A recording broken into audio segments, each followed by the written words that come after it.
चाहिए इंटरफेरेंस, और इस चीज़ को बड़ी संजीदगी से देखा जाना चाहिए।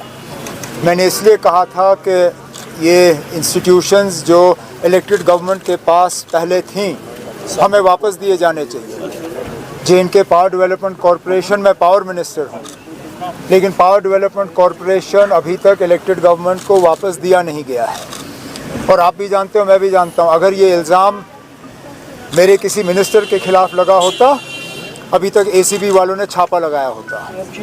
ये प्रोजेक्ट्स न सिर्फ जम्मू कश्मीर के लिए हैं, ये पूरे मुल्क के लिए हैं। These are projects of national importance. इसमें कहीं पे भी दखल की इजाज़त नहीं होनी चाहिए। और फ़िलहाल मैं जानता हूँ ये एक ऑनरेबल MLA के बारे में बात की गई है, लेकिन किश्तवाड़ में हर प्रोजेक्ट में जो 2 ऑनरेबल MLAs ऑपोजिशन के हैं, कहीं ना कहीं वो दखल दे रहे हैं। और इसमें जो हमारे एजेंसीज़ हैं उनको अपना काम करना चाहिए। उमर साहब, ऑस्ट्रेलिया टेरर अटैक को कैसे देखते हैं? ऑस्ट्रेलिया टेरर अटैक सिडनी में बड़े अफसोस की बात है। वो कहाँ से थे, कौन थे, मैं उसमें नहीं जाऊँगा। बेगुनाह लोग मारे गए। और मैंने हमेशा ये कहा है, जब ये हमारे यहाँ हुआ है, कहीं और हुआ है, कोई भी मजहब आपको इस बात की इजाज़त नहीं देती कि आप इस तरह बेरहमी से किसी बेगुनाह का कत्ल करो। मैं तो उस बहादुर को भी सलाम करता हूँ जिसने अपनी जान की परवाह नहीं दी। मैं वो वीडियो देख रहा था, किस तरह वो उस पर झपट पड़ा और उसने बंदूक छीनने का काम किया। पता नहीं कितने लोगों की जान उसने बचाई। लेकिन ये बड़े अफसोस की बात है, होना नहीं चाहिए। सर आज टूरिज्म को लेकर हम बात करें सर, रिवाइव करने की काफ़ी कोशिश की जा रही है, but other side of the story still capping नहीं हो रही है एयरलाइंस की टिकट्स को लेकर, जबकि हमने देखा कैंसिलेशंस भी पार्ट ऑफ इट। बट अभी न्यू ईयर है, क्रिसमस है, हमने देखा सर रिवाइवल के लिए हमें काफ़ी हद तक अल्लाह ताला ऊपर वाले की मदद की ज़रूरत है। जब तक गुलमर्ग, पहलगाम, सोनमर्ग वगैरह में हमें ठीक ठाक बर्फ़ नहीं मिलती, एक अच्छा खासा तबका टूरिस्टों का जो है वो यहाँ नहीं आएंगे।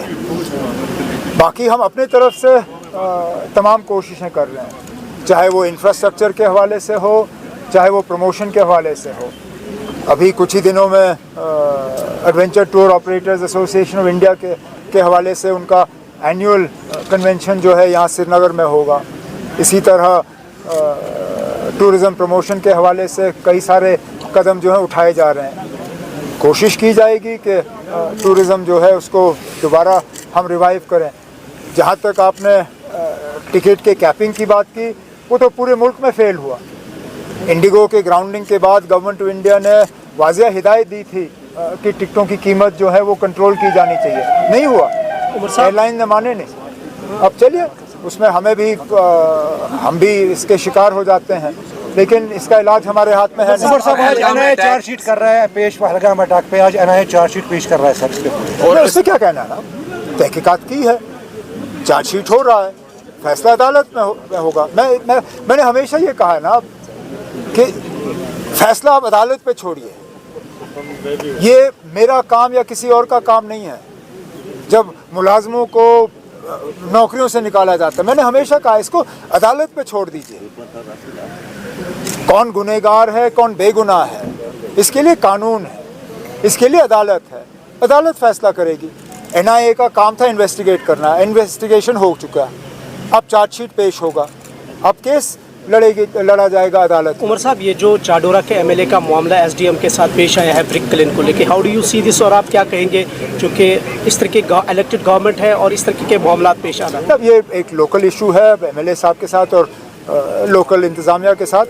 जो भी इसका हम हल निकाल सकेंगे निकाल लेंगे, लेकिन इंतज़ामिया को भी इस चीज़ का ख्याल रखना होगा कि इलेक्टेड रिप्रेजेंटेटिव आसमान से टपक के नहीं आता सर। लोग उसको जितवा के भेजते हैं और उनके साथ तरीके से पेश आना ये कोई मजबूरी नहीं है। ये हर अफसर की, जहाँ तक मैं चीफ मिनिस्टर हूँ, लेकिन मेरी जिम्मेदारी है कि मैं इलेक्टेड रिप्रेजेंटेटिव्स के साथ जो है तमीज़ से पेश आऊँ। अब मेरी कोई मजबूरी नहीं थी कि मैं श्रीनगर डिस्ट्रिक्ट का रिव्यू कर लूँ, लेकिन इलेक्टेड रिप्रेजेंटेटिव्स हैं, लोगों ने इनको चुन के भेजा है। हमारी जिम्मेदारी है कि इनसे हम मशवरा करें और इनके राय के मुताबिक जो है अपना काम करें। सर, कल कांग्रेस पार्टी की रामलीला मैदान में रैली थी, फिर एक बार वोट चोरी मुद्दे